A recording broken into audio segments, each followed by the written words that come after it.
बर्हापीडं नटवरवपु कर्णयो कर्णिकारम्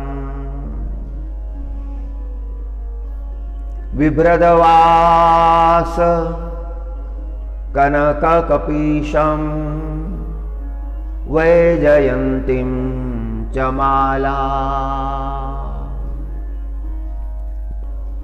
रन्ध्राणवेणोरधरसुदया पूरयन् गोपवृन्दै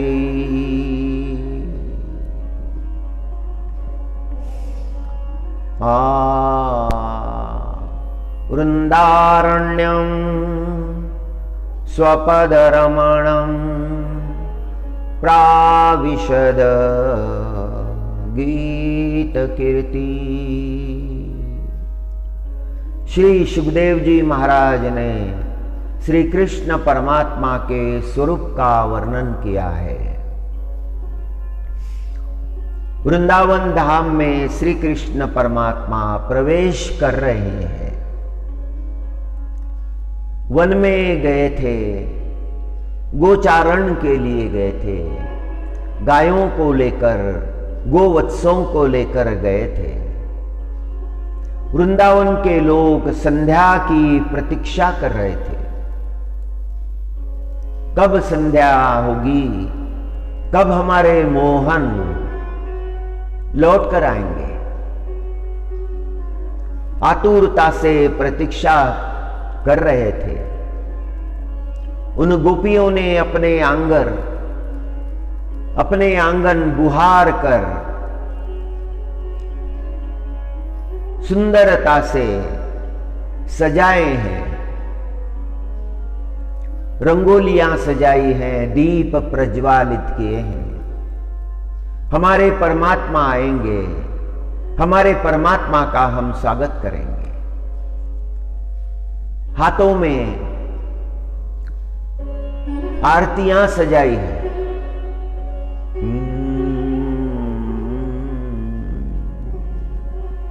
कब हमारे नाथ, हमारे कृष्ण कन्हैया लौट आएंगे, प्रतीक्षा कर रहे हैं।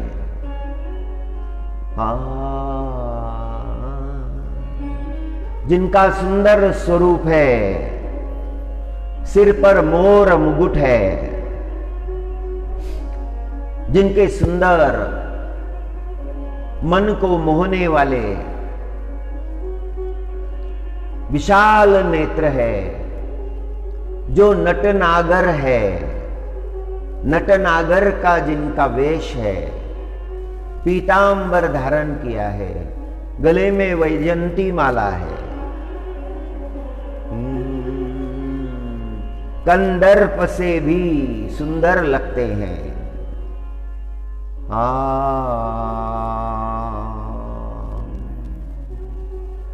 बर्हापीडं नटवरवपु कर्णयो कर्णिकारम्। कानों में कनेर के फूल जिन्होंने पहने हुए हैं। विभ्रदवासं कनककपीशं वैजयंतीं च माला। गले में वैजयंती माला जिन्होंने पहन रखी है, होठों पर बंसी रखी हुई है, उस बंसी में सूर भर दिया है,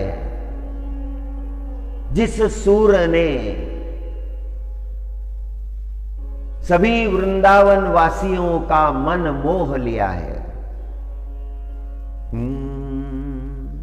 विभ्रदवास कनक कपीशम वैजयंतीम च माला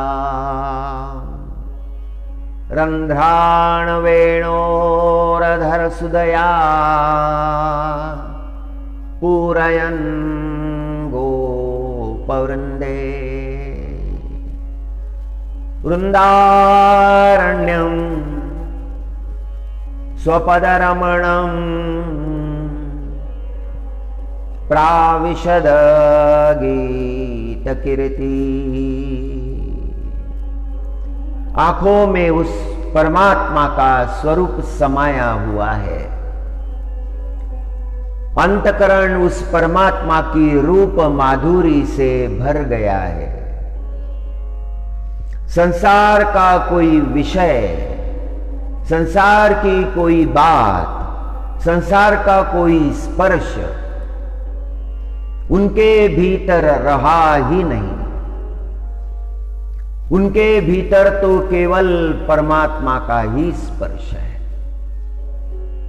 माधुर्य भक्ति की उच्च अवस्था, ज्ञानोत्तर भक्ति की उच्च अवस्था उनके स्वरूप में, समग्र स्वरूप में प्रकट हो गई है। भावाविभोर परमात्मा के स्वरूप का वो दर्शन कर रहे हैं। जैसा गोपिकाओं का भाव है, जैसा ब्रजवासियों का भाव है, वैसा ही भाव श्री शुकदेव जी महाराज का भी है।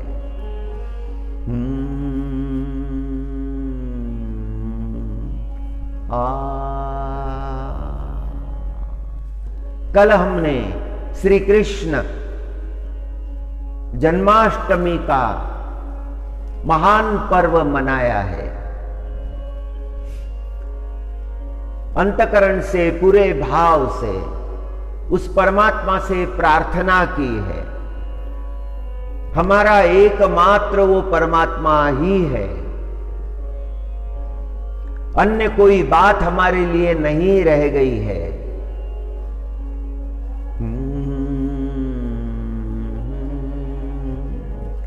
हरि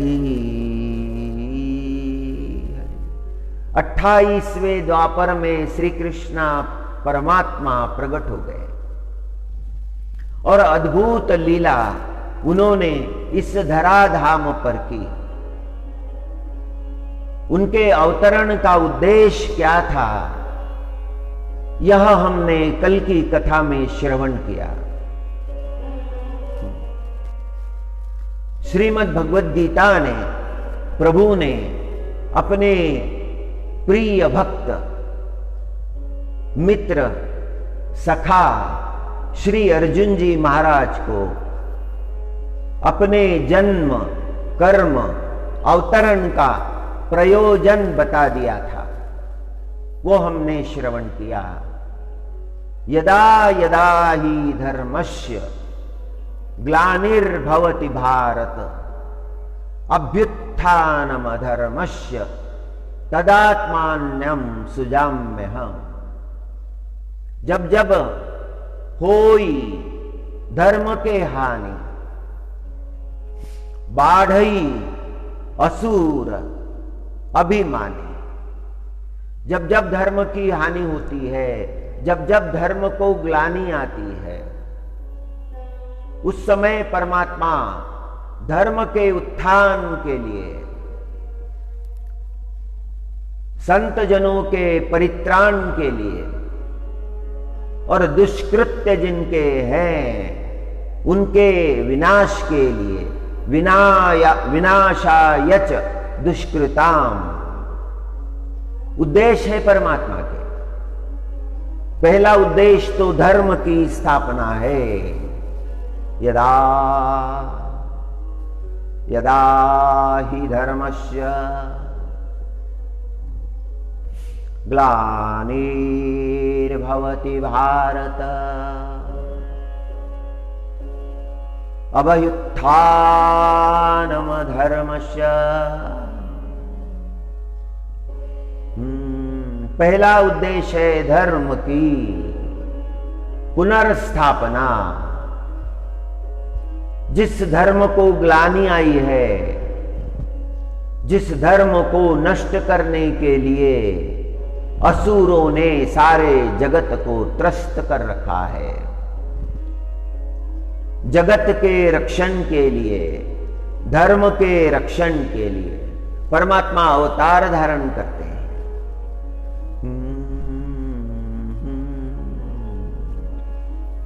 सज्जनों का परित्राण करते हैं और दुष्ट दुर्जनों का विनाश करते हैं। अपने उद्देश्यों को, अवतरण के उद्देश्यों को परमात्मा ने निवेदन किया है।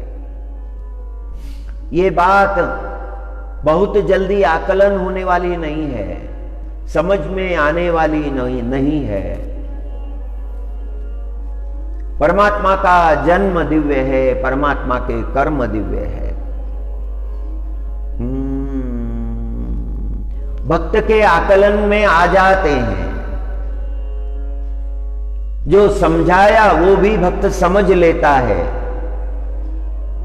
और जो समझाने का रह गया वह भी समझ लेता है। भक्त परमात्मा से प्रार्थना करता है। जगतगुरु तुकाराम महाराज जी ने प्रार्थना की है, बड़ी सुंदर प्रार्थना है। प्रार्थना क्या करनी चाहिए ये मुझे तो आती ही नहीं।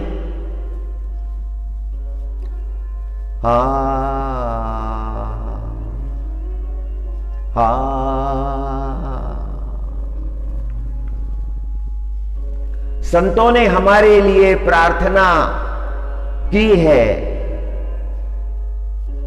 उन प्रार्थनाओं का उच्चारण करने से हमारा भाव भी वही बनता है। संत वाणी का महत्व है।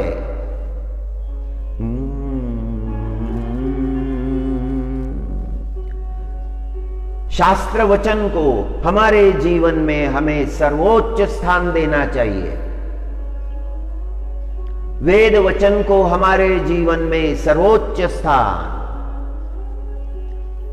उपनिषद के वचन को हमारे जीवन में सर्वोच्च स्थान। शास्त्रकारों ने जो जिस वाणी का उच्चारण किया है उस वाणी के गहराई तक जाने का प्रयत्न मनुष्य ने करना चाहिए। ये सद्गति का मार्ग है, ये धर्म परायणता का मार्ग है। हमारे घर के लोग, हमसे मिलने वाले लोग सभी हमारे लिए यही सोचे। लोके वेदेषु तदनुकूला चरणं तद विरोधी शुदासीनता। संत के आचरण में शास्त्रों को वाणी मिल जाती है। संत शास्त्र ही बोलते हैं, शास्त्र के विरुद्ध वचन कभी बोलते नहीं। उनके वचनों से शास्त्रों को पुष्टि मिलती है, संपुष्टि प्राप्त होती है। शास्त्र का वचन उनकी वाणी से उद्घोषित होने से उस वचन का महत्व और भी बढ़ जाता है। जगत में संत ना होते तो भगवान का मार्ग हमें कौन दिखाता? भगवान का मार्ग दिखाने वाली है संत की वाणी। संत वाणी का बड़ा महत्व है। वो भाग्यवान है जिसे संत का दर्शन हुआ। वृंदावन धाम में एक महंत जी थे, कृष्ण भक्त थे, संन्यास दीक्षा प्राप्त की थी। साधु संतों में नित्य रहते थे। बहुत मान सम्मान था। वृंदावन के संत उनको मानते थे। जहां भी जाते उनका भव्य स्वागत होता था। जिनके घर जाते वो लोग अपने आप को भाग्यशाली समझते। आज हमारे घर आए, आज हमारे घर पर महंत जी की कृपा हो गई। आज हमारा घर पवित्र हो गया, आज हमारा जीवन पवित्र हो गया। इस प्रकार के भाव उस भक्त के अंतकरण में निर्माण होते थे। ऐसा जिनका प्रभाव था। गदाधर भट्ट जी जो श्रीमद् भागवत के बड़े प्रवक्ता थे, जीव स्वामी का, जीव गोस्वामी जी का दर्शन करने के लिए वृंदावन आए।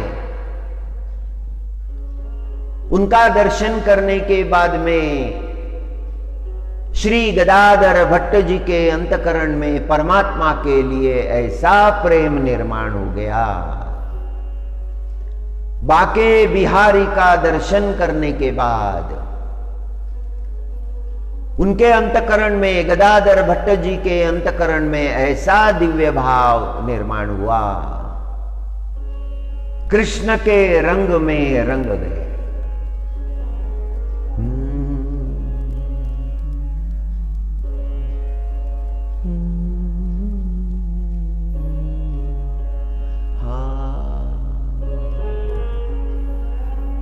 वहीं पर बस गए, कथा करने लगे, बड़ी मधुर कथा। वृंदावन के लोग सुनने के लिए आने लगे। जो एक बार आया वो बार बार आया। जिसने एक बार सुन लिया वो कोई अन्य बात सुनना ही नहीं चाहता है। पूर्ण भक्ति जिसके अंतकरण में लबालब भरी हुई है, उस वाणी का महत्व ही कुछ अलग होता है। ये तो सुनने वाला जानता है। श्रवण का बड़ा महत्व है। श्रवण के लिए प्रेम जिसके अंतकरण में निर्माण हो गया, उसने पहले ये बात जान लेनी चाहिए कि परमात्मा की कृपा मुझ पर हो गई है। जिसके अंतकरण में जैसा भाव होता है वैसी ही उपलब्धि उसे होती है। महाराष्ट्र के महान संत समर्थ सद्गुरु श्री रामदास स्वामी जी महाराज, इन्होंने दासबोध नाम का ग्रंथ जगत को दिया है। वेदों का शास्त्र, उपनिषदों का शास्त्र, सारे शास्त्रों का निचोड़ भावामृत सरल मराठी भाषा में सारे जगत को दिया है। असे हो जयांतरी भाव जैसा, जिसके अंतकरण में जैसा भाव है वैसा ही परमात्मा है। अपने भाव से प्राप्ति हुई है। मेरी तो कुछ समझ में नहीं आता। शास्त्र का जो अक्षर है, काला अक्षर, मेरे लिए तो भैंस बराबर है। ना अक्षरों की विद्या मेरे पास है, ना अंतकरण की विद्या मेरे पास है, न मेरे पास उस परमात्मा के लिए अभी लगन लगी है। वो लगन ही महत्व की है। परमात्मा के लिए अंतःकरण में वो भाव जागना वही महत्व का है। जिसके अंतःकरण में जैसा भाव है वैसी ही उसे प्राप्ति है। असे हो जया अंतरी भाव जैसा, वसे हो तया अंतरी देव तैसा।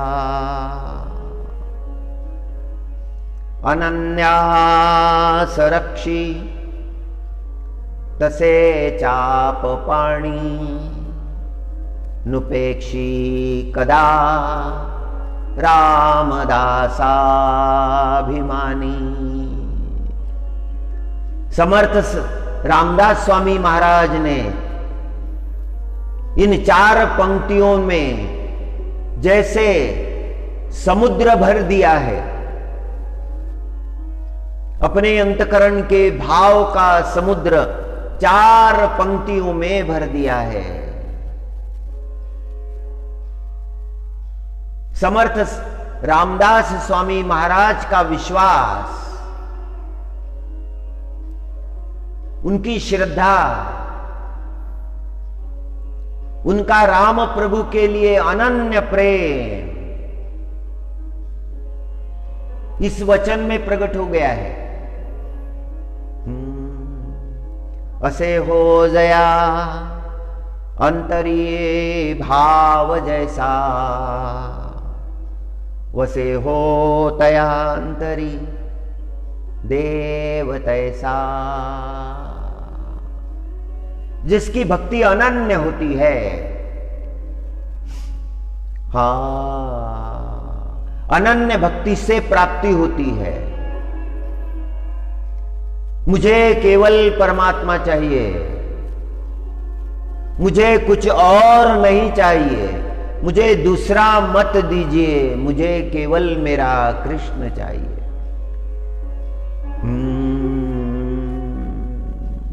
परमात्मा के लिए ये दृढ़ भाव अंतकरण में निर्माण हो गया।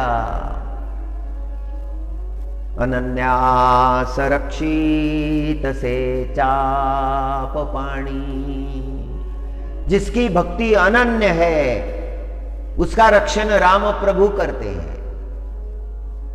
नुपेक्षी कदा रामदासाभिमानी। अपने भक्त की उपेक्षा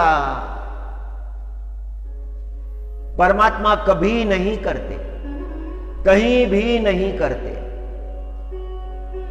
उस भक्त के लिए दौड़ कर आते हैं।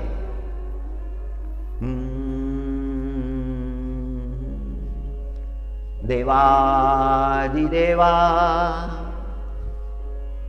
जगत्रय जीवा, परियसी केशवा विनंती माझी। गदाधर भट्ट जी का प्रसंग हम सुन रहे थे। वृंदावन में कथा कहने लगे थे। वृंदावन के लोग सुनने के लिए आते थे, भीड़ बढ़ने लगी थी। जो सुनने के लिए आते वो भावा विभोर हो जाते। कृष्ण प्रेम उनके अंतकरण में जागृत हो जाता। जीव स्वामी जी महाराज ने भी गदाधर भट्ट जी की कथा सुनी, वो भी भाव विभोर हो गए। और जिस महंत की हम चर्चा कर रहे थे, मान्यता कर रहे थे, जो वेद के पारगामी विद्वान थे, उपनिषदों का शास्त्र जिन्होंने प्राप्त कर लिया था, वो भी कथा सुनने के लिए आए। और कथा सुनते सुनते सुनते स्वयं को भूल गए। चारों ओर देखा, सब भक्त रो रहे थे, उनकी आंखों से अश्रु झर रहे थे। महंत जी महाराज ने सोचा जो सबकी अवस्था है मेरी नहीं हुई है। अपने मन में बड़े विचलित थे, क्या करूं, मेरे आंखों से अश्रु नहीं झरते।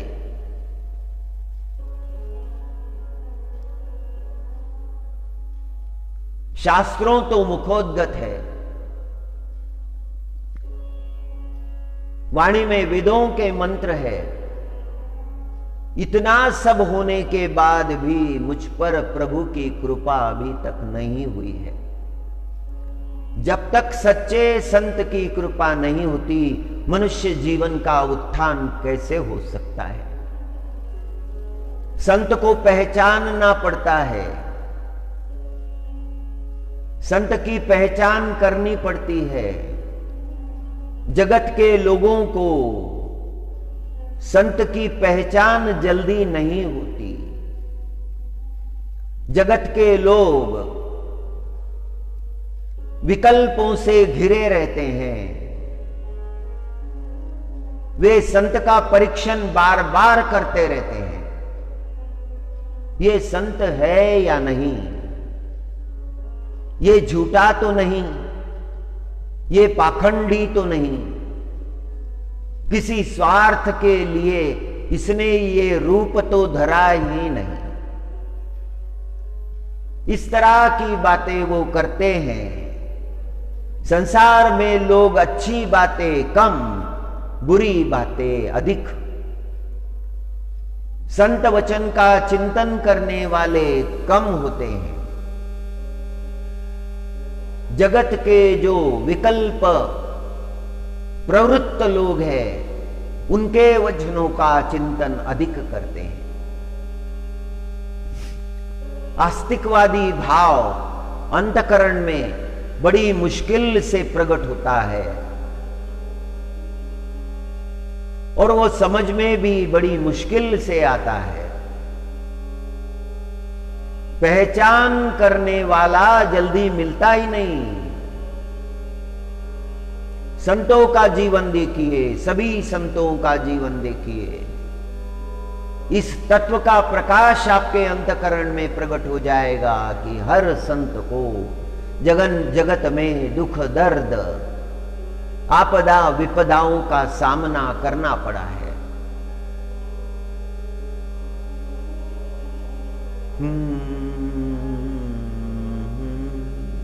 जब तक अंतःकरण से संसार निकल नहीं जाता, जब तक अंतःकरण के संसारी भाव चले नहीं जाते,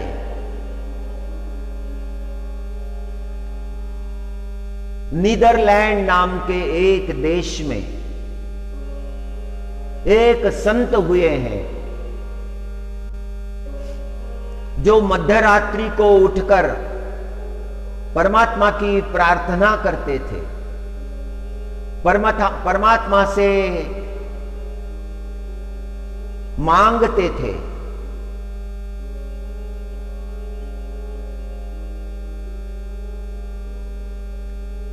At this midnight, in the heart of darkness, in the heart of peace, O Lord, I pray thee। परमात्मा, इस रात्रि के घोर अंधकार में,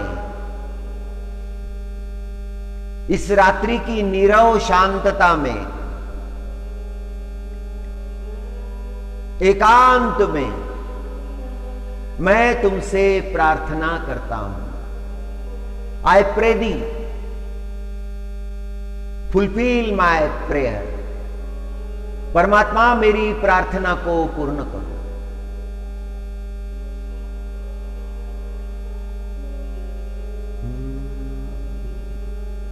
परमात्मा, गिव मी दैट लव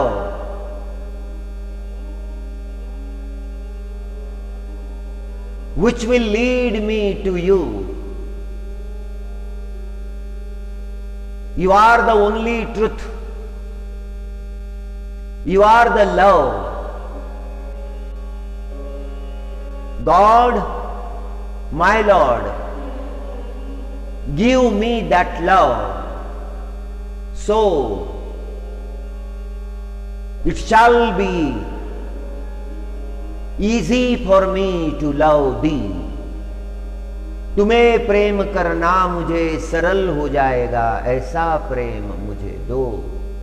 मेरे अंतकरण की कठोरता को विलय कर दो। बड़ी प्रार्थना है, बड़ा भाव है। भाषा अंग्रेजी है। उन्होंने जो प्रार्थना की वो तो डच भाषा में है, उसका अनुवाद हमने पढ़ा है। वो अनुवाद पढ़कर उनके अंतकरण का भाव पता चलता है। जगत में ऐसे संत हुए हैं।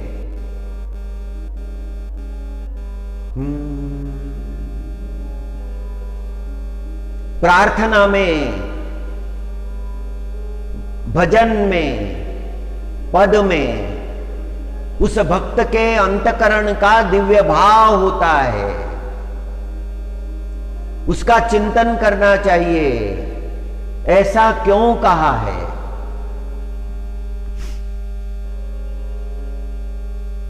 महंत जी को बड़ा दुख हुआ, ग्लानि हुई कि मेरे अंतकरण में वो भाव नहीं जागा है।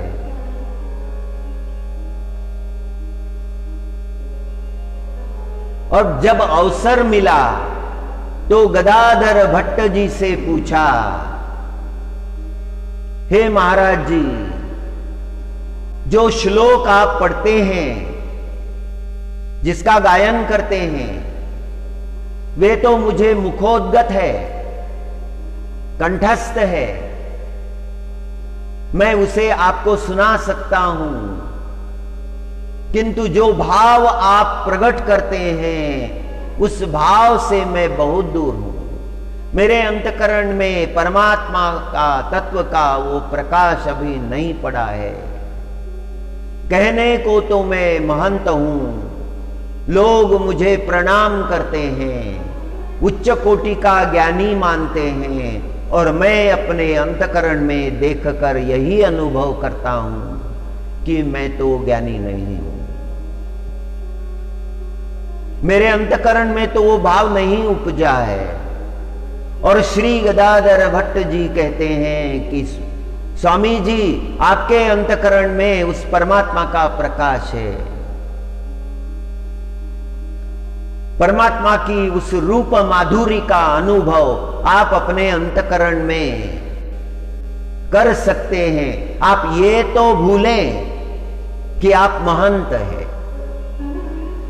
ये भाव आपके अंतकरण का जब तक जाता नहीं, तब तक अनुभव कैसे होगा। आपको तो ये भाव करना चाहिए कि मैं परमात्मा का भक्त हूं।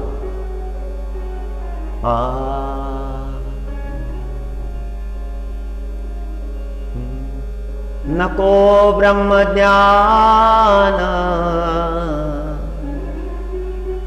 आत्मा स्थिति भाव,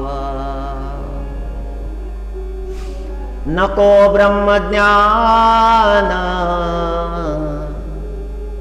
आत्मा स्थिति भाव। हे परमात्मा, मुझे ब्रह्म ज्ञान नहीं चाहिए।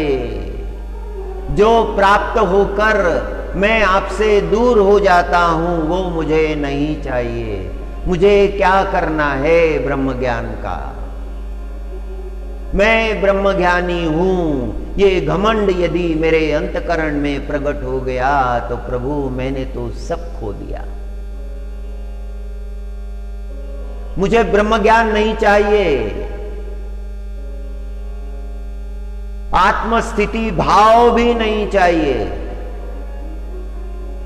मेरे अंतकरण में जो मैं प्रतिष्ठित हो गया है, जिसको मैंने ही प्रतिष्ठित किया है, अहंकार की प्रतिष्ठा यदि अंतकरण में हो जाए तो अंतकरण के जो शुद्ध भाव है वो विलय हो जाते हैं। शुद्ध भावों का लय हो जाता है।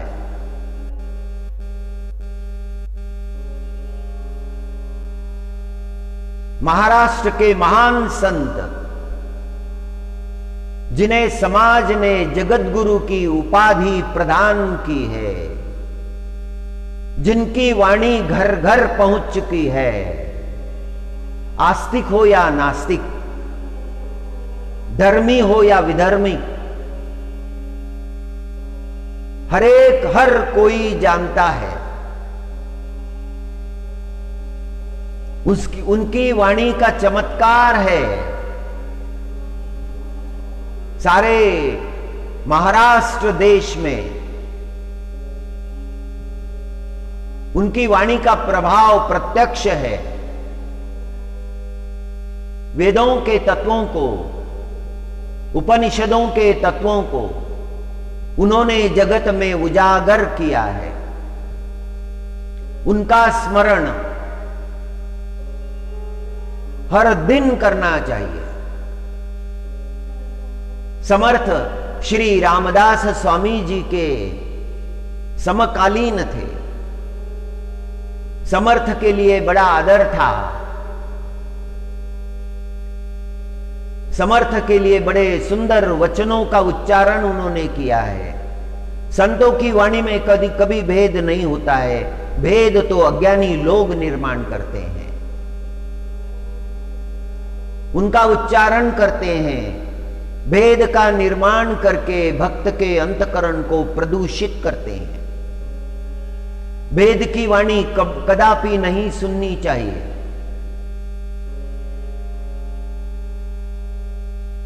पढ़ना आना चाहिए, इतना ही ज्ञान हमारी माता जी को था। पढ़ना आता था और उस ज्ञान का उन्होंने उपयोग इतना सुंदर किया। 2 ग्रंथों को उन्होंने अपने जीवन का आधार बना लिया था।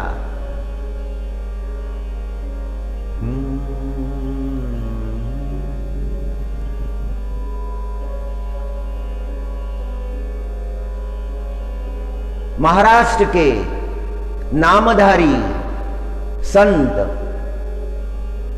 साखरखेरडा के संत श्री प्रहलाद जी महाराज, जो राम के नाम में रंग गए थे, जिनके जीवन में कोई अन्य चर्चा नहीं थी, जिन्होंने हजारों भक्तों पर कृपा की है, उन्हें राम नाम की दीक्षा दी है, उनके दर्शन हमें भी प्राप्त हुए हैं। हमारी माताजी के कारण प्राप्त हुए हैं। उस अवस्था में माताजी ले गई थी। स्वामी जी आए हैं, उनका निवास है, वो प्रवचन करते हैं, राम नाम का महत्व जगत को समझाते हैं। दर्शन करने चलो।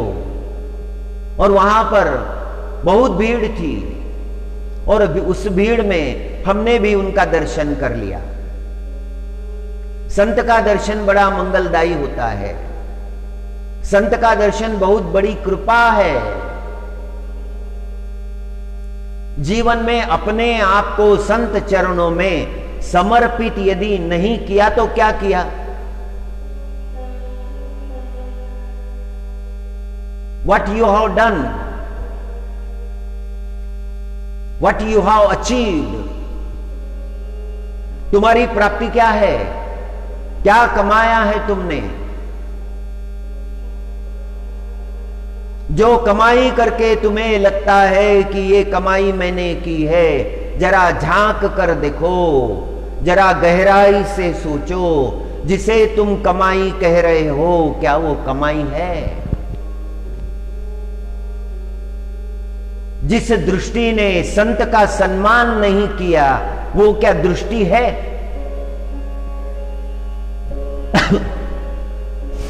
Who will call that sight, उसे कौन दृष्टि कह सकता है? It cannot be called the sight. जिन आंखों ने संत दर्शन नहीं किया, उसे भगवंत का दर्शन कैसे हो सकता है? वो आंखें तो है, जगत तो देख रही है, जगत के दोष देख रही है, अपने अंतकरण में उन दोषों को इकट्ठा कर रही है, अंतकरण दोषों से भर गया है। संत को नहीं देखा तो क्या देखा? और जिसने संत को नहीं देखा वो भगवान को कैसे देख सकता है? उन आंखों में भगवान देखने का बल कैसे प्राप्त हो सकता है? परमात्मा के लिए लगन उसे कैसी लग सकती है? हरि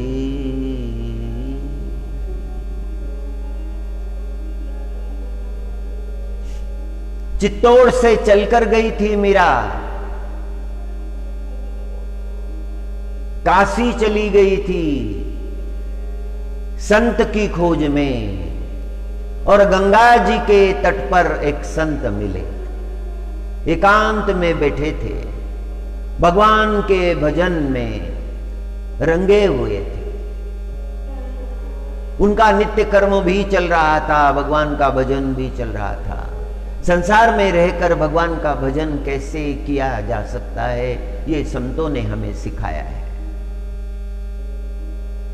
वाणी से भी उसी का उच्चारण है, और कर्म करते हुए, कर्म तो करने ही पड़ते हैं। अगर दुकान है तो चलानी होगी, खेती है तो जोतनी होगी, नौकरी है तो अपनी ड्यूटी, अपना कर्तव्य निभाना होगा। जो भी करना है अच्छी प्रवृत्ति से करना है, सद प्रवृत्ति से करना है। अध्यापक अगर बनना है तो प्रामाणिक अध्यापक, कर्तव्यनिष्ठ अध्यापक, ज्ञान का उपासक, ज्ञान का प्रकाशक, ज्ञान का प्रचारक, इतना होना है। Whatever you become the best. Try to become the best. If you want to become a doctor, then you should become. You should tell yourself, I have to become the doctor, and the doctor of what kind? किस प्रकार का? The best doctor.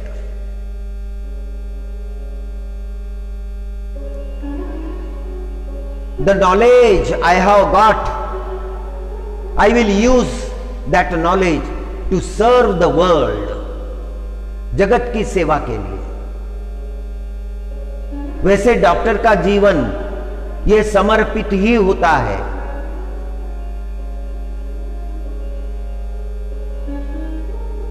Doctor की दुआ बहुत जल्दी कबूल हो जाती है, प्रार्थना सुन ली जाती है, लोगों के दुखों को दर्दों को दूर करने का श्रेष्ठ कार्य डॉक्टर करता है।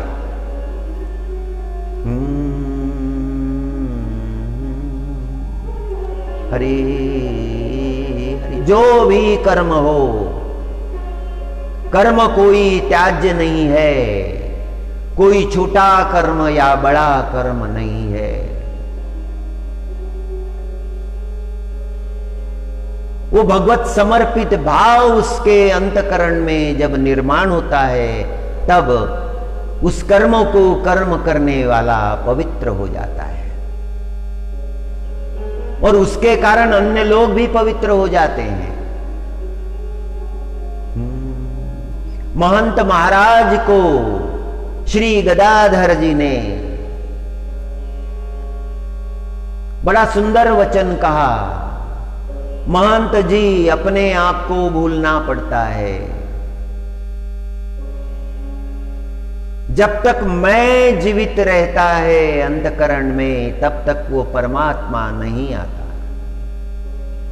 उस परमात्मा का दिव्य प्रकाश अनुभव नहीं होता, उस मैं को तो छोड़ो, मैं महंत हूं, इस भाव को तो छोड़ो। और ये भाव, ये वचन सुनते ही महंत महाराज की आंखों से झरझर आंसू बहने लगे और जीव गोस्वामी जी के कृपा के कारण वृंदावन धाम में आए हुए गदाधर भट्ट के चरणों में महंत महाराज ने वंदन किया। बड़ी कृपा हुई, जो जीवन भर समझ में नहीं आया था वो आपने समझा दिया है। आज यदि आपकी भेंट ना होती तो इस महंत भाव में ही ये शरीर रह जाता। साधु होना है, किस लिए होना है? Why to become monk?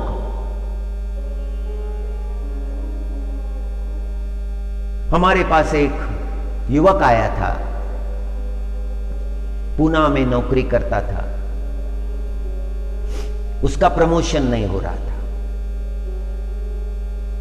और उससे जो कम पढ़े हैं, कम अनुभवी हैं, उनका प्रमोशन जल्दी जल्दी होता था। उसके मन में बड़ी ग्लानि थी। हमसे मिलने के लिए आया और कहने लगा कि महाराज जी, आपसे एक बात पूछनी है जो किसी से भी नहीं पूछ सकता,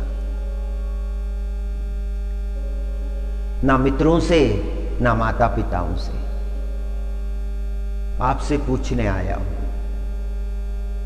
क्या करूं?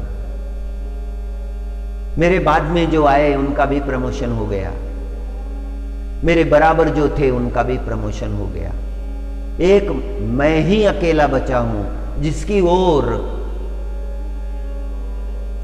वरिष्ठों की दृष्टि नहीं है। मैं बहुत मेहनत करता हूं, परिश्रम करता हूं, किंतु मेरा प्रमोशन नहीं हो रहा है। लोग मुझसे ईर्ष्या करते हैं, हालांकि मैं उनकी बुराई नहीं करता, मैं कम से कम बोलता हूं, अपना कर्तव्य निष्ठा से करता हूं, लेकिन जगत के अनुभव मेरे अच्छे नहीं है। मैं विचार कर रहा हूं कि साधु हो जाओ।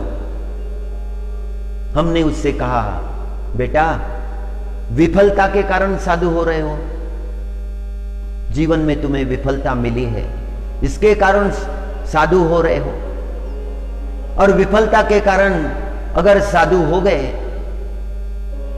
तो साधु के रूप में भी तुम्हें विफलता मिलेगी। पहले जीवन में सफल तो हो जाओ, जिसकी प्राप्ति करने का तुम्हारा उद्देश्य है वो प्राप्त तो करो, प्रयत्नों तो करो, भगवान को समर्पित हो जाओ। किसी प्रकार की ईर्ष्या, किसी प्रकार का ईर्ष्या भाव अंतकरण में आने ना दो। अंतकरण में ईर्ष्या भाव आ गया तो फिर जो कार्य करना है वो कार्य बिगड़ जाता है। ये संसारी के लिए उतना ही सत्य है और साधु के लिए भी उतना ही सत्य है। ईर्ष्या भाव अंतकरण में न जागे, समर्पित भाव से कार्य करो, तुम्हें सफलता मिलेगी। परमात्मा पर भरोसा रखो, देने वाला वही है, दिलाने वाला वही है। अंतकरण की सारी प्रार्थनाएं सुनने वाला भी वही है। पूरे अंतकरण के साथ तुम प्रार्थना तो करो।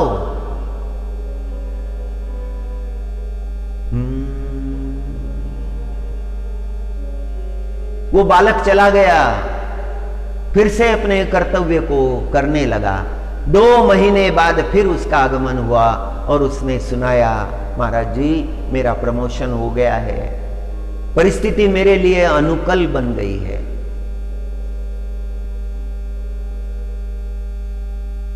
अब साधु बनने की इच्छा नहीं रही, साधु बन जाना, साधु बनने में कोई मुश्किल नहीं है।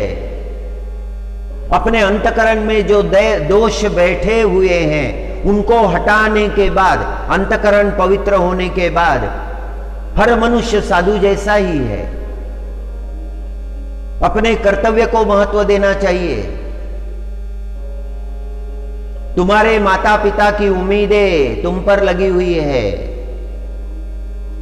उन्हें प्रसन्न करना तुम्हारा कर्तव्य है,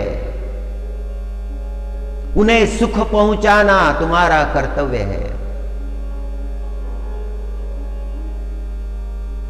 पुत्र माता पिता के लिए अनुकूल होना चाहिए, प्रतिकूल नहीं।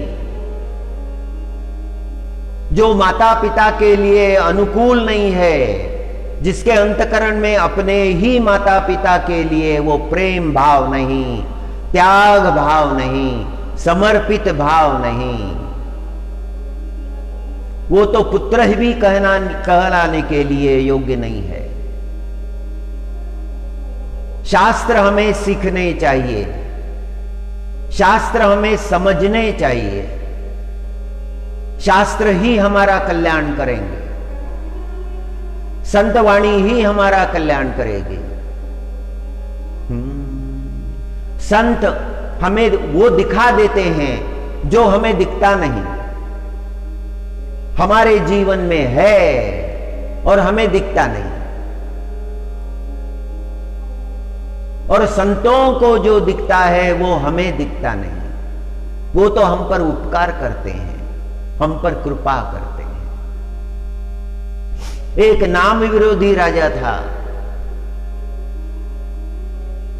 भगवान नाम से उसका बड़ा विरोध था। उसके राजमहल में उसने बंदी करा रखी थी, कोई भगवान का नाम नहीं लेगा, बेकार की बातें हैं, इनमें कुछ पड़ा हुआ नहीं है, कोई नाम नहीं लेगा, कोई पूजन नहीं करेगा, कोई नमस्कार नहीं करेगा। और सारे कर्मचारी राजा की आज्ञा का पालन करते थे। भगवान का विग्रह था राजभवन में, पिताजी भक्त थे, कृष्ण भक्त थे, वो विग्रह हटा दिया, इसकी कोई आवश्यकता नहीं है, बेकार की बातें हैं, ना निर्गुण ना सगुण, दोनों नहीं है। पूरा चार्वाक पंथी था।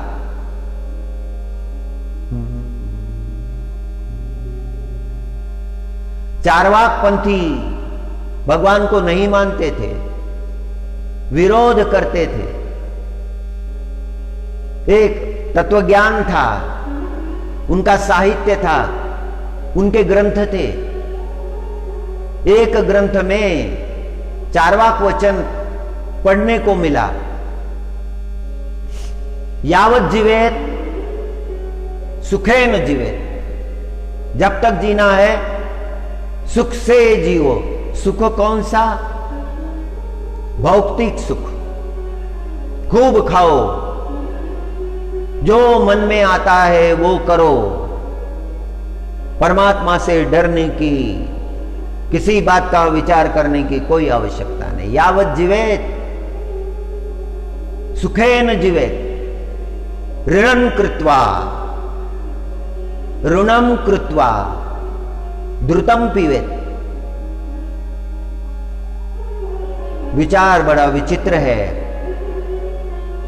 कि कर्जा लेकर भी घी पिया करो, ऋणम कृत्वा, कर्जा लो अगर पैसा नहीं है, और द्रुत पियो, खाओ पियो मौज करो। भौतिक सुख की चर्चा बताई है, जिसे सुख माना है, चार्वाकों ने जिसे सुख माना है, संतों ने उसे दुख माना है। सही दृष्टि दिलाने वाले हैं।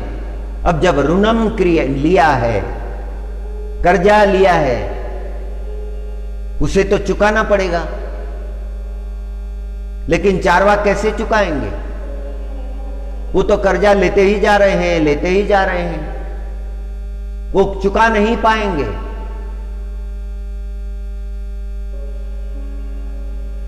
और संत कहते हैं कि कर्जा लेना नहीं चाहिए, और लिया है तो डुबोना नहीं चाहिए, किसी का धन नहीं लेना चाहिए, किसी के धन के लिए कोई आशा अंतकरण में निर्माण ना हो। वो या आशा यदि निर्माण हो गई तो फिर कर्म बिगड़ जाते हैं। कर्मों को तो ही सुधारना है।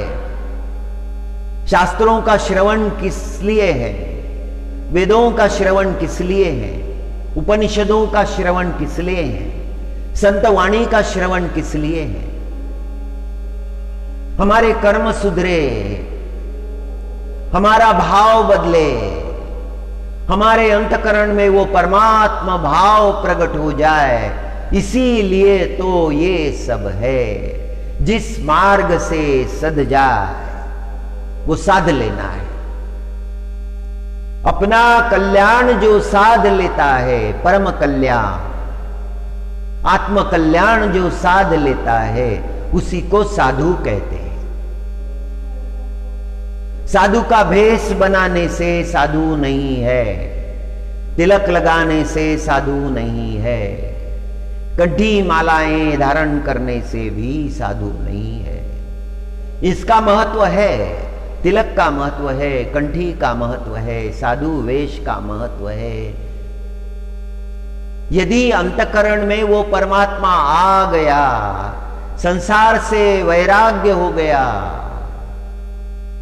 सारी आशाएं तृष्णाएं विसर्जित हो गई, अंतकरण में तृष्णा का लेश भी नहीं रहा, संसार का कोई पदार्थ प्राप्त करने की इच्छा ही नहीं रही, तो साधुत्व की बात होती है।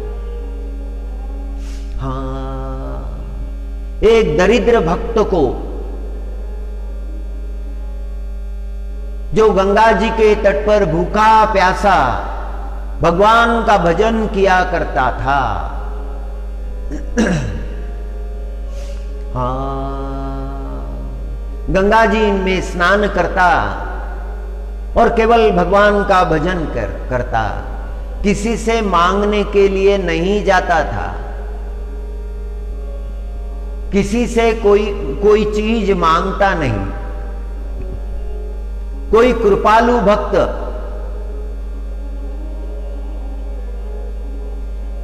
चरणों में कुछ फल निवेदन कर देता या खाद्य पदार्थ निवेदन कर देता, वो शीघ्र ग्रहण भी नहीं करता था। पंछी आते, उस खाद्य पदार्थों का आनंद लेते, कुत्ते आते, उन पदार्थों को खा लेते, बंदर आते, फल उठाकर ले जाते, ये शांत चित्त बैठे रहते।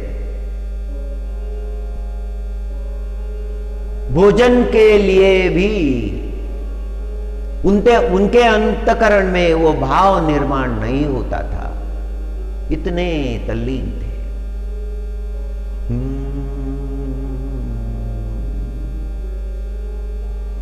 गंगा जी के किनारे बैठकर भगवान नाम का चिंतन, और गंगा जी को करुणा आई,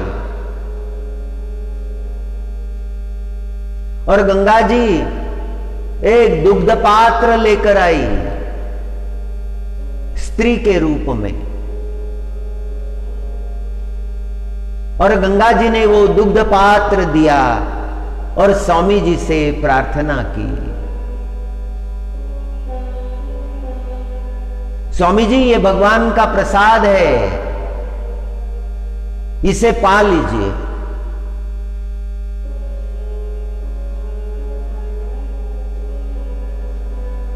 उन्होंने वो पात्र ले लिया, पिया नहीं। गंगा जी ने पूछा कि स्वामी जी आप दुग्धपान क्यों नहीं कर रहे, दूध को क्यों नहीं पी रहे? भक्त कहने लगा कि मैं पहले खपरेल ढूंढ रहा हूं,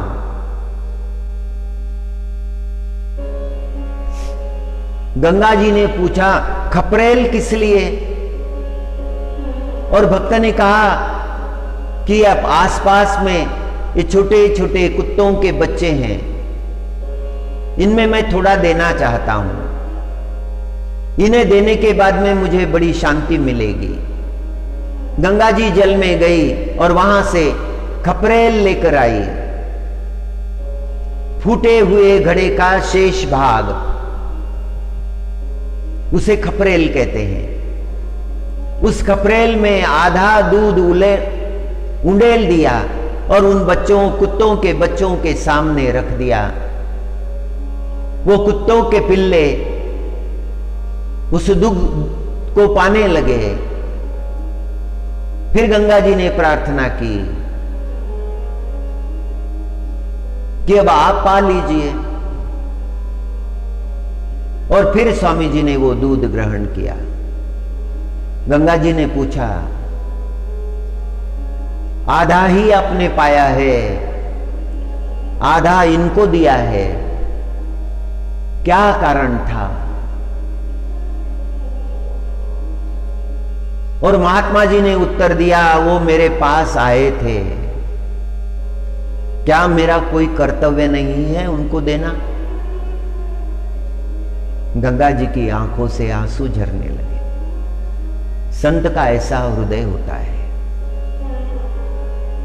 सारे विश्व का सुख दुख उनके अंतकरण में प्रकट हो जाता है। विश्वाचे आर्त माझे मनी प्रकाशले, माऊली ज्ञानेश्वर महाराज का वर्णन है। सारे विश्व का दुख मेरे अंतकरण में प्रकाशित हो गया, प्रकट हो गया सारे विश्व का दुख। और वो सारे विश्व का दुख दूर करने के लिए महाराज जी ने ग्रंथराज ज्ञानेश्वरी की रचना की है, सारे जगत के कल्याण के लिए।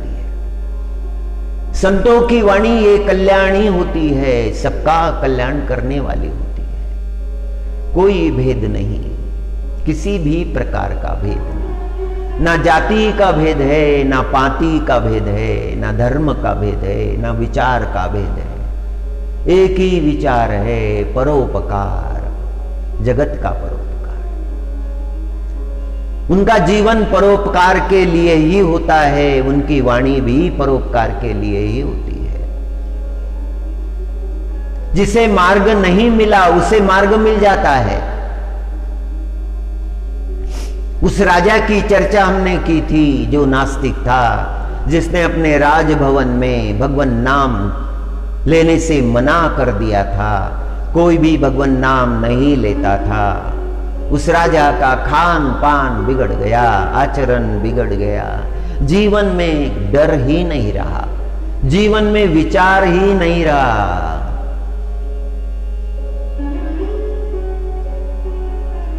एक बालक को उसके मित्र ने गलत मार्ग पर ले जाना चाहा, मेरे साथ चलो,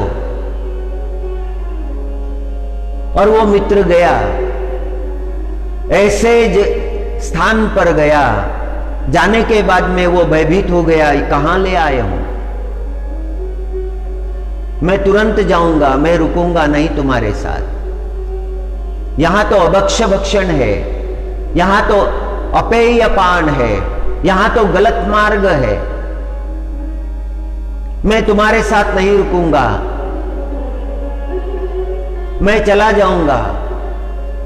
उसके मित्र ने कहा, अरे कहां जाते हो, रुको, मैंने तुम्हारे मार्ग का अनुसरण किया तो मेरी मां क्या कहेगी? मेरे लिए मेरी मां भगवान की प्रार्थना करती है, भगवान से कहती है रोज, हे भगवान मेरे पुत्र को सन्मार्ग दिखाना, हे परमात्मा मेरा पुत्र सज्जनों की संगति में रहे, मेरा पुत्र भगवान का चिंतन करे, मेरा पुत्र जगत के परोपकार के कार्य करे। मेरा पुत्र किसी का आधार बन जाए, ये मेरी मां की रोज की प्रार्थना है परमात्मा के चरणों में। मेरी मां की प्रार्थना के विपरीत ही हो जाएगा,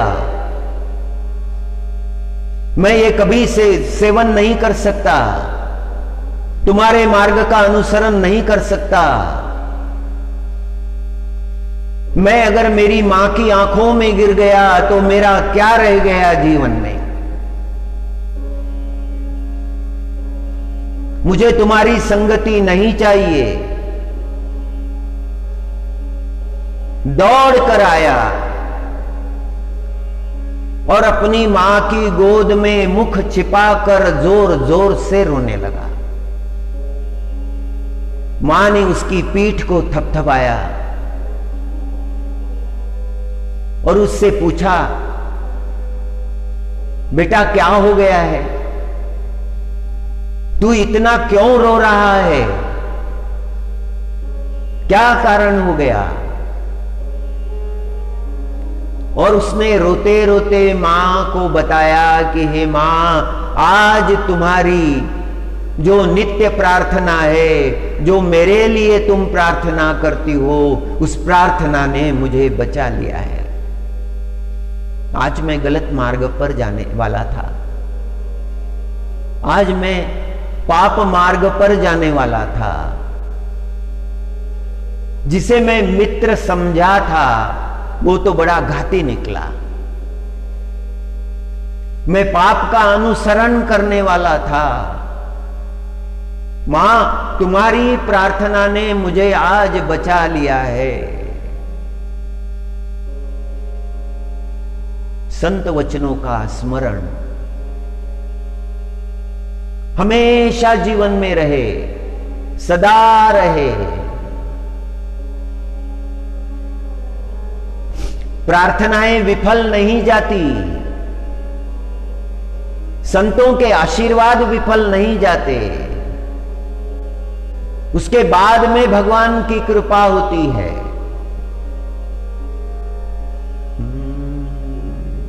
एक सुंदर प्रार्थना है, जगतगुरु श्री तुकाराम जी महाराज ने की है।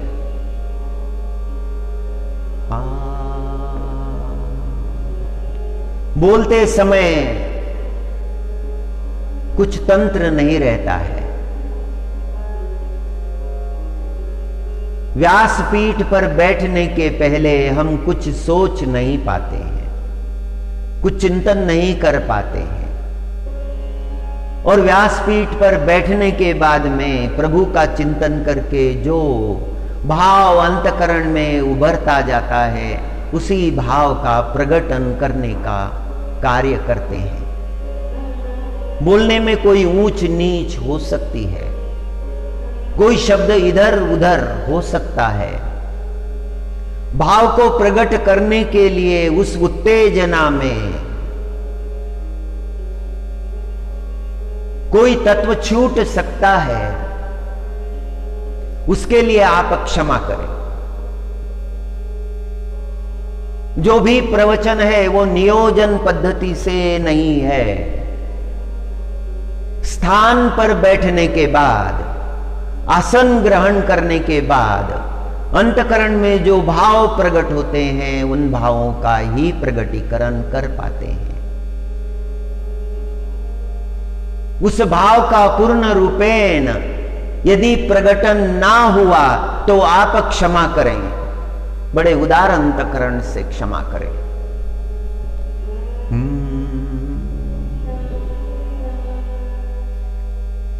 देवा आदि देवा जगत्रय जीवा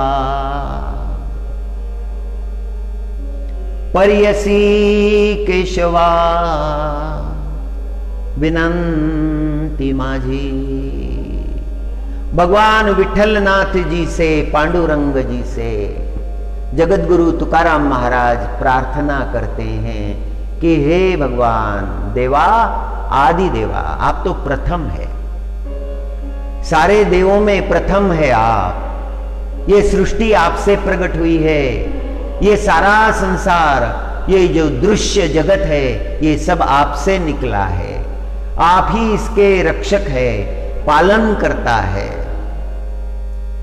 मैं आपसे प्रार्थना करता हूं, विनती करता हूं, देवा आदिदेवा जगत्रय जीवा पर्यशी केशवा विनंती माझी वाणी तुझे वर्णी गुणनाम ऐसे देई प्रेम काही कळा। प्रेम के बिना भक्ति नहीं है। कठोर व्यक्ति भक्ति नहीं कर सकता है। कठोर व्यक्ति, कठोर अंतकरण अवरोध है भक्ति का। जिस नास्तिक राजा के प्रसंग की चर्चा हम कर रहे हैं, वो राजा बड़ा कठोर है। कठोर लोगों के अंतकरण में प्रेम नहीं उपजता। बड़ी भयंकर विडंबना है। कभी चित्त प्रसन्न होता ही नहीं। चित्त की प्रसन्नता कभी उनके मुख पर दिखती ही नहीं। जब अंतकरण ऐसा हो तो परमात्मा के लिए प्रेम कैसे निर्माण हो सकता है? और प्रेम तो पहली बात है। प्रेम तो पहला तत्व है भक्ति का।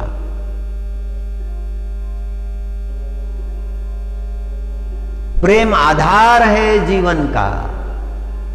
परिवार में भी प्रेम चाहिए, जगत में भी प्रेम चाहिए।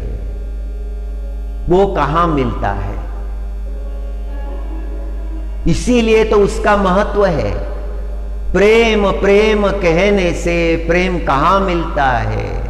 प्रेम तो उच्च कोटि की बात है, अनुभव की जा सकती है, बताई नहीं जा सकती, उसकी व्याख्या नहीं की जा सकती।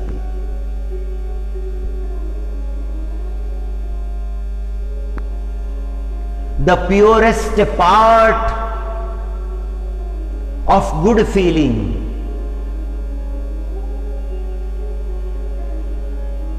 the pure emotions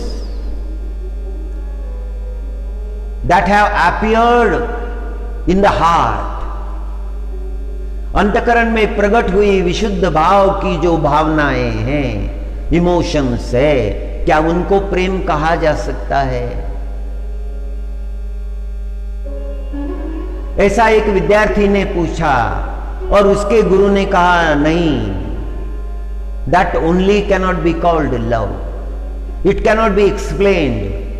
It cannot be told. It is an experience which can be felt. जिसे अनुभव किया जा सकता है, उसे बताया नहीं जा सकता। वो वाणी का विषय नहीं है। आंखों में प्रेम प्रकट होता है, आंखों में प्रेम के दर्शन होते हैं। जिसे प्रेम का अनुभव है वही समझ सकता है। जो समझ सकता है वो बता नहीं सकता। उच्च कोटि की विशुद्ध भावना,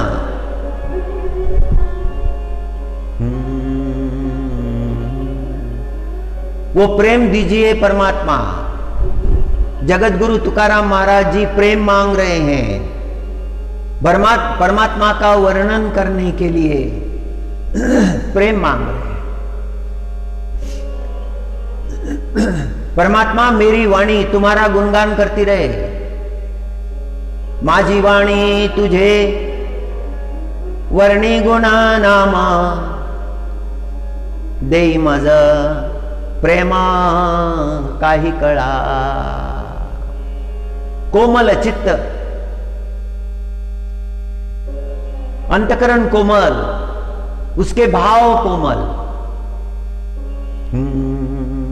परमात्मा के लिए वो प्रेम प्रकट हो जाए जीवन में, फिर परमात्मा का वर्णन।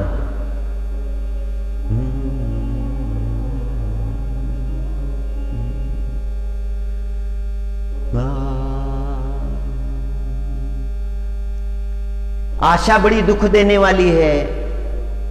कल की कथा में हमने सुना, आशा बड़ी दुख देने वाली है, और जब करनी ही है आशा तो फिर भगवान से।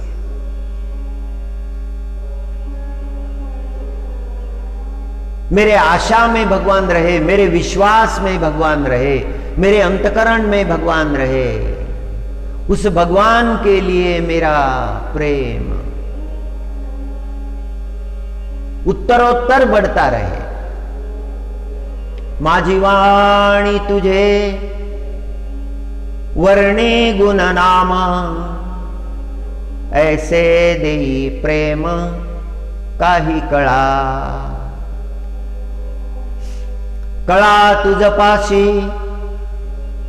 आमुचे जीवन, उचित करोन दे आम्हा। आम्हा शरणागता तुझाची आधार, तू तव सागर कृपा सिंधु। हमारे लिए और कौन सा आसरा है? हमारे लिए कोई दूसरा आसरा नहीं है, अन्य आश्रय नहीं है। केवल आपका ही आश्रय हमने ग्रहण कर लिया है,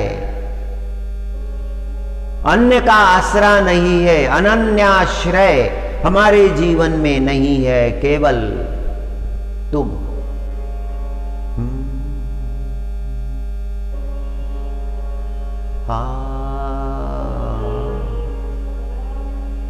मैं शरणागत हूं और मुझे केवल आपका ही आधार है, और आप कृपा के सागर है, कृपा के समुद्र। और मुझे चाहिए कितना? मुझे तो बहुत नहीं चाहिए, मेरी प्यास तो बहुत बड़ी छोटी है, एक बूंद की प्यास है। देवादिदेवा परमात्मा, आप अनंत कृपालु है। सदा मैं आपका नाम गायन करता रहूं, उसके लिए मुझे प्रेम चाहिए। वो प्रेम तुम मुझे दे दो।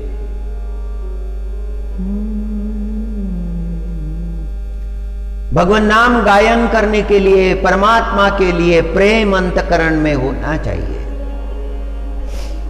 हमारे जीवन को नाम धारण करना चाहिए। भगवान नाम धारण करने से हमारा अयोग्य जीवन भी योग्य हो जाता है।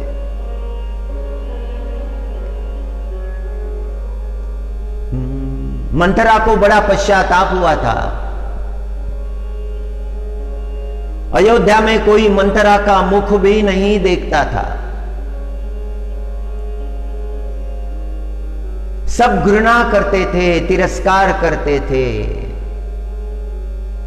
कोई रास्ते में यदि मंथरा दिख गई तो लोग पीछे लौट जाते थे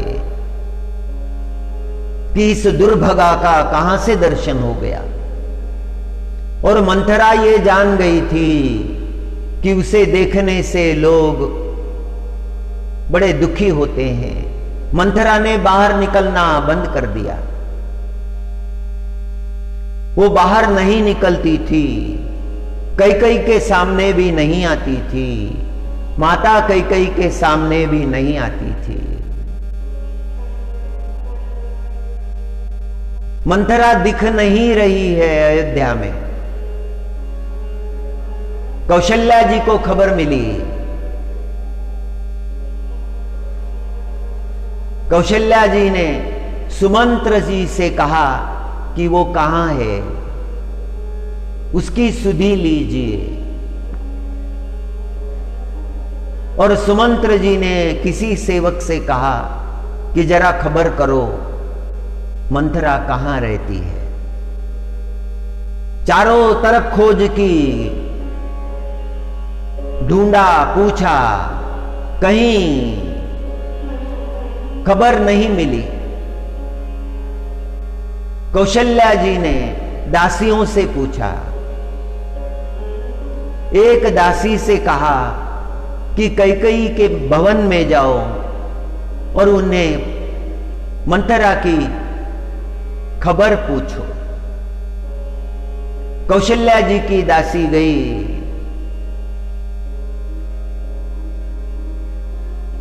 राजमाता कैकेयी जी के चरणों में वंदन किया। राजमाता, मैं आपके चरणों में वंदन करती हूं। मुझे कौशल्या जी माता ने भेजा है। माता जी जानना चाहती है कि मंथरा कहां रहती है। उनकी इच्छा है, वो किसी के सामने नहीं आती, लोग उसका तिरस्कार करते हैं। वो कहीं एकांत में छिपकर बैठी हुई है, आप बता दीजिए। कैकेयी जी के आंखों में आंसू आ गए, आंसू झरने लगे। सारी अयोध्या मंथरा से तिरस्कार करती है, मैं भी करती हूं। कैकेयी जी कहने लगे, मैं उसका मुख देखती नहीं। मैंने उस मंथरा को बता दिया है कि कभी मेरे सन्मुख मत आना। मुझे दुख होता है और ये जानकर मंथरा मेरे सन्मुख भी आती नहीं, लेकिन उसका मुझ पर प्रेम है, मंथरा का।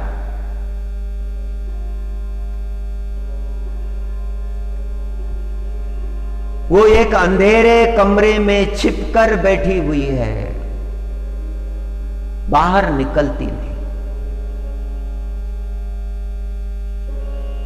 कैकेयी जी ने पता दे दिया, दासी लौट कर आई। दासी ने कौशल्या जी को बता दिया, माता जी वो एक अंधेरे कमरे में रहती है, किसी के सन्मुख आती नहीं। कौशल्या जी ने सोचा कि भूखी होगी, प्यासी होगी, उसे उस अंधेरे कमरे में कोई भोजन भी नहीं देता होगा। जरा खबर करो वो कमरा कहां है। सुमंत्र जी ने सेवक भेजा, कमरे की खोज हुई, माता जी को खबर मिली। माता जी ने एक दासी के हाथ में एक भोजन का पात्र दिया, उस पर वस्त्र ढका हुआ था, और दासी से कहा कि ये मंथरा को देकर आओ और रोज देते रहना। और दासी लेकर गई वो पात्र। उस अंधेरे कमरे के पास द्वार खटखटाया, भीतर से आवाज आई, कौन है? दासी ने उत्तर दिया, मैं कौशल्या माता की दासी हूं, माता जी ने मुझे भेजा है।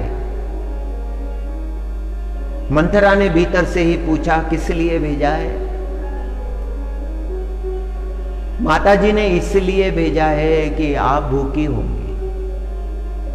और मंथरा जोर जोर से रोने लगी। रोना थम नहीं रहा है।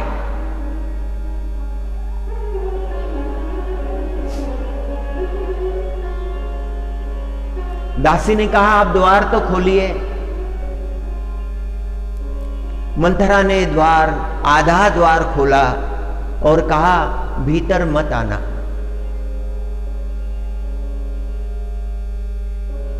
दासी कहने लगी, मैं आपके लिए भोजन लाई हूं, मैया ने भोजन भेजा है। और भोजन का थाल द्वार के आगे कर दिया। मंथरा ने कहा कि ठीक है, आज तो पा लेती हूं मैं, लेकिन मैया से कहना कि इतना भोजन ना भेजें। इतना भोजन मेरे लिए आवश्यक नहीं है, मुझे जीवित रहना है।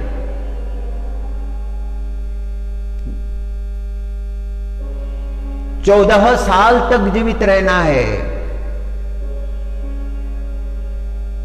जब तक राम प्रभु नहीं आते तब तक मुझे जीवित रहना है। जब राम प्रभु आएंगे और अपने पाप कर्मों के लिए मुझे क्षमा करेंगे, तब मैं आनंद से मर सकूंगी। प्रभु को जो जीवन में दुख मिला हुआ है उसकी कारण तो मैं ही हूं। मेरा मुख किसी को भी नहीं देखना चाहिए, इसीलिए इस अंधेरे कमरे में मैं बैठी हूं।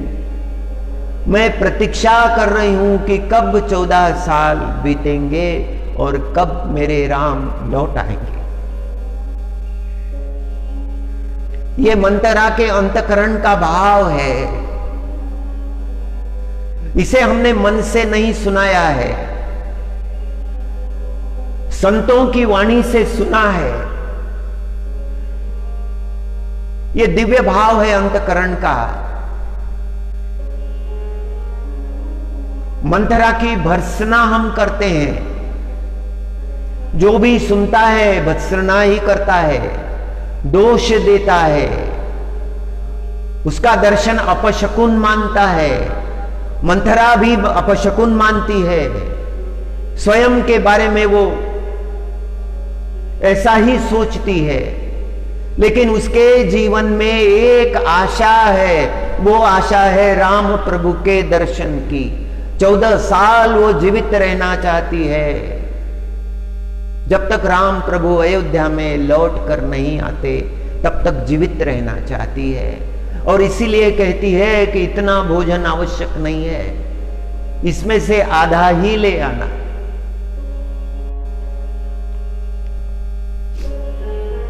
कौशल्या जी हर दिन उसके भोजन की व्यवस्था की तरफ ध्यान देती है। सब कुछ किया जा रहा है लेकिन बताया नहीं जा रहा है। राम प्रभु अपना वनवास पूरा करके अयोध्या जी लौटे। अयोध्या जी में बड़ा उत्सव हो रहा है। 14 साल के बाद राम प्रभु आए हैं। राम प्रभु का स्वागत करने के लिए सारी अयोध्या नगरी सजी हुई है। घर घर दीप जले हैं, दीपोत्सव हो रहा है, जगमगा रही है अयोध्या। और प्रभु लौट आए हैं, जैसे अयोध्या के प्राण लौट आए हैं। उस अंधेरे कमरे की खिड़की से मंथरा ने अयोध्या को देखा, अयोध्या की उस सुंदरता को देखा। लोग बड़े प्रसन्न है, हर कोई दौड़ रहा है, किसी से पूछ नहीं सकती, बाहर निकल नहीं सकती, आंखों से अश्रु झर रहे हैं। कौशल्या जी को लगा कि मंथरा तो अंधेरे कमरे में बंद होगी, उसे खबर नहीं मिली होगी, वो तो राम जी के लिए रुकी हुई है।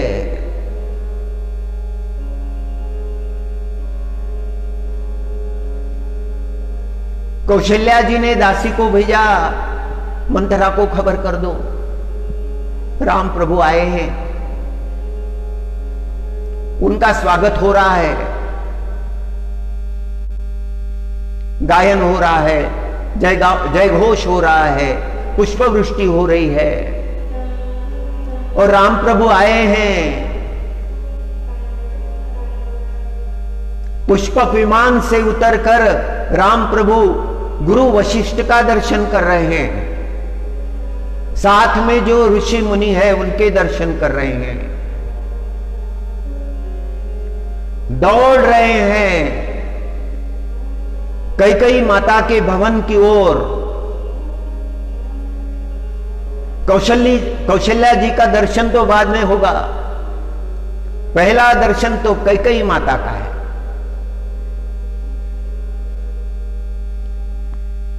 कैकेयी माता की भवन की ओर गए, कैकेयी माता को पुकारा। बंद कमरे में थी कैकेयी माता। जब राम प्रभु की पुकार सुनी तब द्वार खोला, मस्तक झुकाए खड़ी है, आंखों से अश्रु झर रहे हैं। राम प्रभु ने कैकेयी माता के चरणों पर मस्तक रख दिया।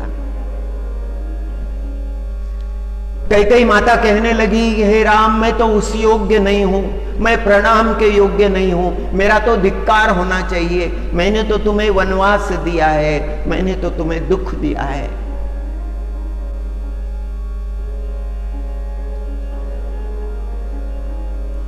और राम प्रभु बड़ा सुंदर उत्तर देते हैं, हे मां, सारी बदनामी तुमने अपने ऊपर ले ली और जगत में मेरा महात्म्य प्रकट कर दिया।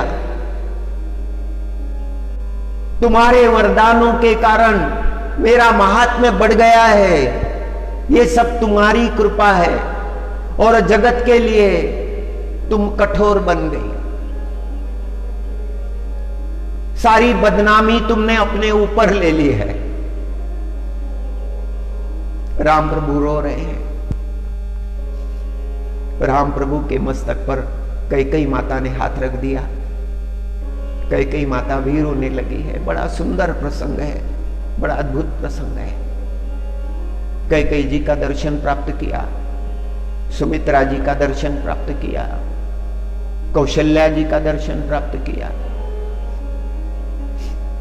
और फिर राम प्रभु कौशल्या माता से पूछने लगे, मंथरा कहां है? और कौशल्या माता ने दासी को साथ में भेजा, जाओ, तुम्हारी ही प्रतीक्षा कर रही है, तुम्हारे लिए ही उसने देह धारण करके रखा है, जीवित रही है। दासी के साथ में राम प्रभु गए। दासी ने दरवाजा खटखटाया। मंथरा ने पूछा, कौन? दासी ने उत्तर दिया, राम प्रभु आए हैं, तुमसे मिलने आए हैं। मंथरा ने दरवाजा खोला। उसके हाथ थरथर कांप रहे हैं, सारा शरीर कांप रहा है।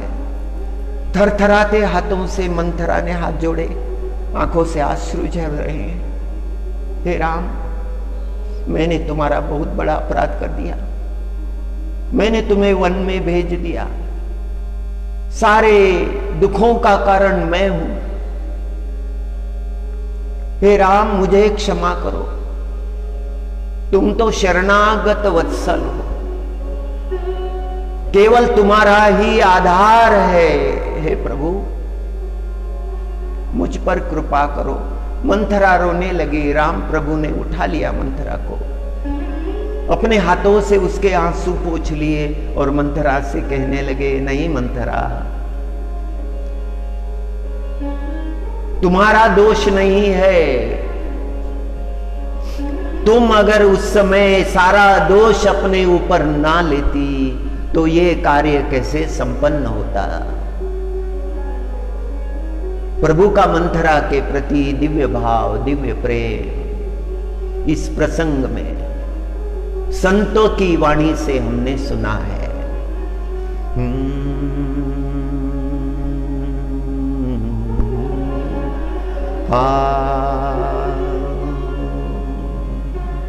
हरि